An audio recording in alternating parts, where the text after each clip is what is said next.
Je crois que, personnellement, je crois que Félix Tshisekedi serait le meilleur Premier ministre de transition, parce qu'on parle de la transition, et on parle d'une primature de à peu près 10 à 11 mois, en concordance avec l'accord du 31 décembre 2016. Il a laissé un an pour que son nom soit nommé par le président de la République comme Premier ministre de la transition. Chers téléspectateurs du micro du Pasteur Bobo, partout où vous êtes à travers le monde, c'est Bruxelles, Bruxelles capitale de la diaspora congolaise. Nous sommes avec Prophète Shekina Olivier Canada, nous sommes avec lui à Bruxelles. Il était à Bruxelles, comme vous le savez, il était avec nous, mais il va rentrer au Canada. Bonjour ou bonsoir, Prophète Olivier. Bonjour, Pasteur Bobo. Bonsoir. Nous sommes le soir, bien sûr. Votre présence à Bruxelles? Je suis venu à Bruxelles pour rendre hommage au président Étienne Tshisekedi Wamulumba qui nous a quittés. Donc je suis venu ici pour le deuil. Voilà la raison de ma présence ici. Vous rentrez au Canada, mais tout a été déjà fait, la commémoration, la messe, mais le corps est toujours à Bruxelles. Oui, beaucoup de gens qui sont venus étaient en stand-by, qu'on ne savait pas quoi faire parce que j'étais venu justement pour des commémorations ici et aussi pour descendre au pays avec le corps. Mais comme vous le savez, jusqu'en ce moment, il y a des discussions entre la famille et le gouvernement sur le rapatriement de la dépouille mortelle du président. Voilà pourquoi je rentre un peu pour quelques jours au Canada. Je tiens à être aux obsèques, donc je rentre un peu pour quelques jours afin de me préparer pour descendre à Kinshasa. Comment les choses vont se terminer selon vous? Vous suivez les discussions? Je crois que les discussions se passent bien. Il y a des pourparlers entre les deux familles du président, hein, la famille biologique et politique. Ils ont manifesté leur position, que j'appuie d'ailleurs. Et je crois que le gouvernement à Kinshasa prêtera oreille à ça et que tout se passera bien pour l'enterrement de ce grand homme qui nous a quittés. Des milliers de Congolais ont défilé à Bruxelles pour saluer la mémoire de Tshisekedi Wamulumba, non seulement les Congolais, mais aussi les Européens aussi, ou les Américains. Maintenant, l'après-Tshisekedi, comment voyez-vous l'après-Tshisekedi? Est-ce qu'il y a un Josué? Il y a des Josué. C'est comment? Vous avez la parole. Je crois que l'après Tshisekedi va très bien se passer parce que Tshisekedi, c'était un visionnaire. Donc c'est un homme qui a pris le temps de préparer l'après lui. Quelque temps avant sa mort, hein, une semaine avant, j'avais posté quelque chose sur ma page Facebook avec une photo de lui et moi où je disais qu'il a tout fait, il a tout dit, mais à 84 ans, on continue à être très exigeant envers lui. Je crois qu'il nous a légué, tout le monde le reconnaît, que ce soit ceux de la majorité comme ceux de l'opposition. Tout le monde reconnaît qu'Étienne Tshisekedi nous a légué un héritage. Cet héritage, c'est de se prendre en charge, tout Congolais. Ce mot n'est pas seulement pour l'opposition, mais c'est pour tout Congolais. Tout Congolais devra se prendre en charge. Il nous a dit qu'il faut vaincre la peur. On a vaincu la peur. Voilà pourquoi même, je dirais même, les amis qui sont au pouvoir aujourd'hui, ils doivent leur pouvoir à Étienne Tshisekedi. Parce qu'il avait déjà préparé le terrain pour que le feu président Mosé Laurent Désiré Kabila avec l'AFDEL puisse venir, qu'il puisse conquérir villes et villages l'un après l'autre. C'est à cause du travail de ratissage, le travail d'information qu'Étienne Tshisekedi avait déjà fait avant. À cause de ce travail-là, ils sont venus, ils sont passés facilement. Et vous vous rappelez même que quand Mosé Laurent Désiré Kabila et l'AFDEL sont entrés au Congo, ils ont conquis des villes avec le drapeau de l'UDPS. Donc, même le président de la République, qui est au pouvoir aujourd'hui, et tous les amis de la majorité qui sont au pouvoir, ils doivent ce pouvoir au travail fait auparavant par Étienne Tshisekedi. Donc quand on parle de vaincre la peur, se prendre en charge, préparer un état de droit, ce n'est pas seulement un slogan pour l'opposition, mais c'est pour tout Congolais. Ça veut dire qu'Étienne Tshisekedi nous a légué un héritage que tout le monde devra utiliser. Je crois que l'après, lui, va bien se passer. Qui pour remplacer Etienne Tshisekedi Lumumba? On voit déjà des guéguerres au niveau du rassemblement, bien que ce n'est pas vraiment pour cette poste-là. Eux, c'est beaucoup plus pour la primature. KTB veut la primature, les autres veulent Félix Tshisekedi. Mais qui pour remplacer, avant d'entrer, avant de parler du conflit KTB, si on pourrait dire KTB Félix, qui pour remplacer Etienne Tshisekedi Lumumba? Il faut déjà établir, remplacer Étienne Tshisekedi où? Parce qu'on parle de M. KTB, on parle de Félix, mais je voudrais d'abord dire que tout Congolais, tout jeune, jeune comme vieux, tout Congolais jeune comme vieux, voulais-je dire, a le devoir de remplacer Étienne Tshisekedi dans le rôle qu'il a joué. Il avait une vision pour la démocratie, pour un état de droit. Au niveau du rassemblement, ma question est claire. Au niveau du rassemblement, il avait un poste qui pour remplacer. Et puis on voit maintenant de l'autre côté la primature, cette guerre, la primature, le rassemblement. On veut une seule personne, la majorité, il faut 3 personnes. Mais KTB qui est du rassemblement, lui dit, lui aussi, il a déposé sa candidature au niveau du rassemblement. En fait, pour le remplacement d'Étienne Tshisekedi au niveau du rassemblement, vous voulez parler de la présidence du rassemblement. Je pense que les amis du rassemblement sont des gens matures. Nous avons des responsables qui sont là, qui sont en concertation. D'ailleurs, ils devront apporter cette réponse aux évêques dans 24 heures. Il y a des gens valables au rassemblement. Comme ils ont dit eux-mêmes, on ne remplace pas Étienne Tshisekedi, mais on lui succède.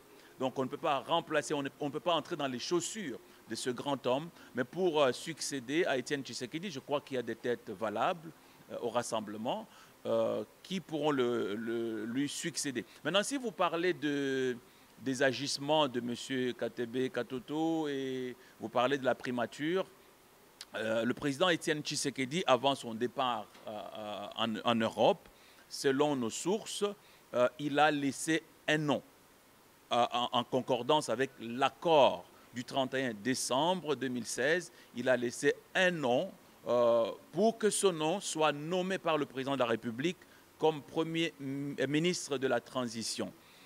Cependant, la guerre, comme vous le dites, il n'y a pas de guerre entre Félix et M. KTB Katoto. Par contre, M. KTB Katoto s'agite. Il y a plutôt agitation. Il doute fort que Tshisekedi ait choisi une personne. Il ne peut pas douter parce que tous ses collègues du rassemblement qui étaient à Kinshasa, M. KTB Katoto, pour qui d'ailleurs j'ai beaucoup d'estime, il vit en Belgique, il n'était pas à Kinshasa. Ses collègues qui entouraient Étienne Tshisekedi à Kinshasa disent qu'il a laissé un nom. Donc, qui croire? Ceux qui étaient avec lui tout au long du combat à Kinshasa ou bien celui qui est en Belgique? Donc, la meilleure façon de combattre pour le peuple, je crois, pour M. KTB Katoto, serait d'abord de descendre à Kinshasa. Il y a des gens à Kinshasa qui font face aux armes, qui font face à toute cette situation, pendant que les autres sont ici en train de réclamer des postes. Je pense qu'il faut commencer par descendre, être aux côtés de ce peuple-là, se battre aux côtés de ce peuple, avant de commencer à réclamer des titres. Entre Félix Tshisekedi et KTB Katoto, qui sera les bons premiers ministres du Congo pour notre pays, la République démocratique du Congo? Je crois que, personnellement, je crois que Félix Tshisekedi serait le meilleur Premier ministre de transition, parce qu'on parle de la transition, et on parle d'une primature de à peu près 10 à 11 mois. Donc, je crois qu'en ce moment ici, on a besoin d'un sang neuf, on a besoin d'un jeune, on a besoin de quelqu'un qui a de l'énergie, on a besoin de quelqu'un qui a la vision, on a besoin de quelqu'un qu'on ne peut pas corrompre. Je connais personnellement Félix Tshisekedi depuis de nombreuses années. S'il ne s'agissait que de devenir Premier ministre, il le serait devenu. Je vous ai dit une fois dans l'une de nos conversations que j'ai assisté à des situations où Félix Tshisekedi a été courtisé pour justement devenir Premier ministre du président Kabila. Des choses lui ont été proposées, mais il a eu le courage de dire non à cela. Donc s'il ne s'agissait que de devenir Premier ministre, il le serait déjà devenu.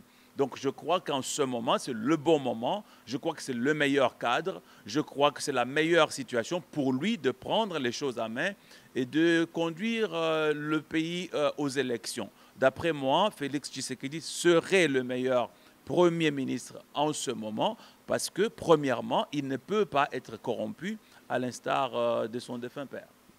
Quel est l'avenir, on pourrait dire prophétique pour notre pays? Comment voyez-vous les choses? Parce que sur le terrain, Kabila est toujours là, Kabila refuse de partir. Et la guerre, c'est entre maintenant les opposants, c'est entre eux. On voit Mende qui demande que pour les autres, pour la majorité, tant qu'Étienne n'est pas encore enterré, il n'y a pas de politique. Nous pleurons d'abord, c'est les Mende qui pleurent maintenant, Étienne Tshisekedi. Et au niveau du rassemblement, eux ils disent qu'on peut aller d'abord aux négociations pour que le nouveau Premier ministre puisse enterrer dignement Etienne Tshisekedi ou Amulumba honorer des accords d'un débat qui peut prendre 2-3 mois, de plus encore inutilement. Mais pour vous, comment voyez-vous l'avenir prophétique du pays?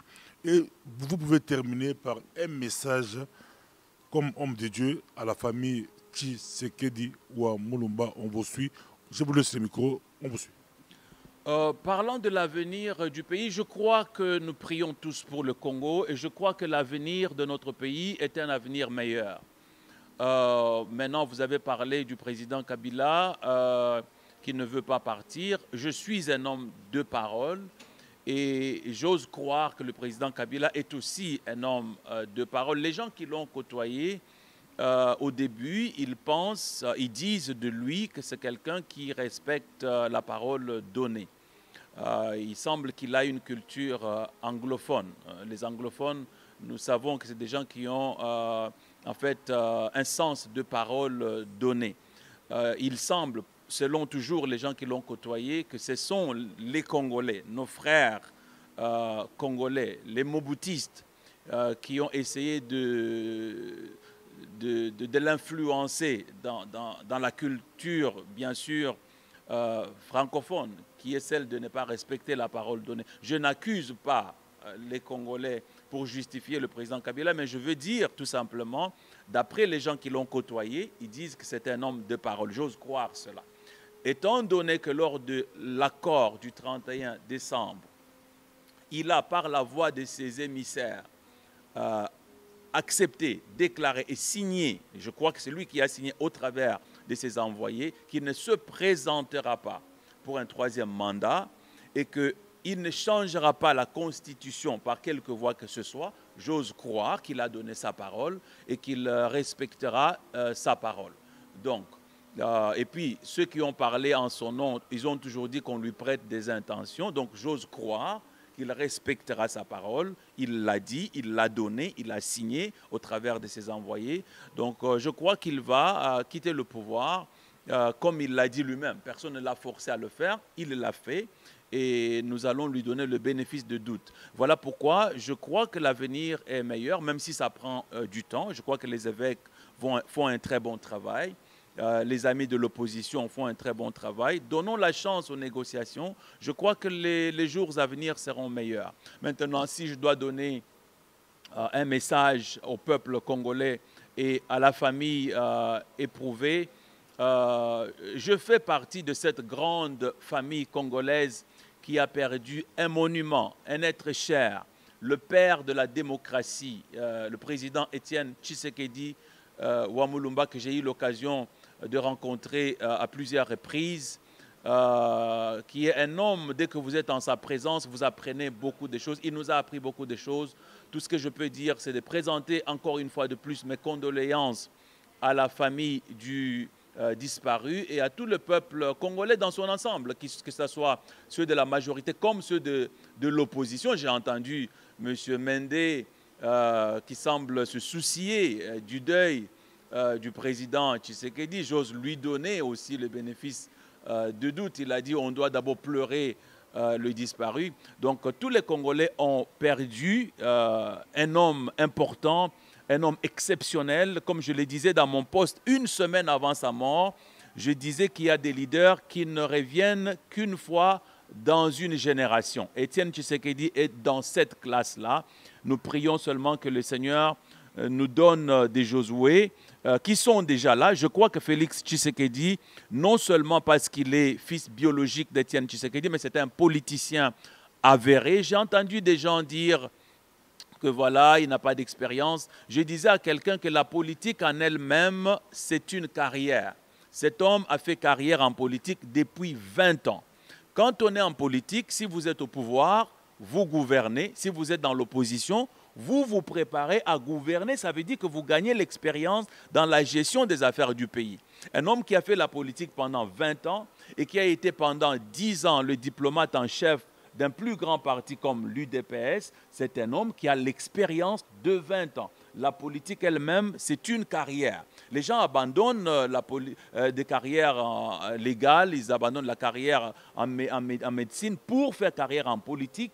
Quand vous êtes en politique, vous faites carrière, vous gagnez de l'expérience, vous vous préparez à gouverner si vous êtes dans l'opposition, vous gouvernez si vous êtes aux affaires. Donc, Félix Tshisekedi, c'est un Josué, et il y a plusieurs Josué aussi au Congo pour continuer le combat d'Étienne Tshisekedi, qui est en fait l'avènement d'un état de droit en République démocratique du Congo. J'encourage la famille, j'encourage tous les Congolais de se lever, de se tenir debout, et de continuer ce combat, et ensemble, nous établirons un état de droit en République démocratique du Congo. Merci beaucoup, merci beaucoup. C'était les micros du Pasteur Bobo. De ton Ali, prochainement, on était avec Olivier Chekila. Merci, à la prochaine. Bon voyage. Que Dieu vous bénisse. Merci.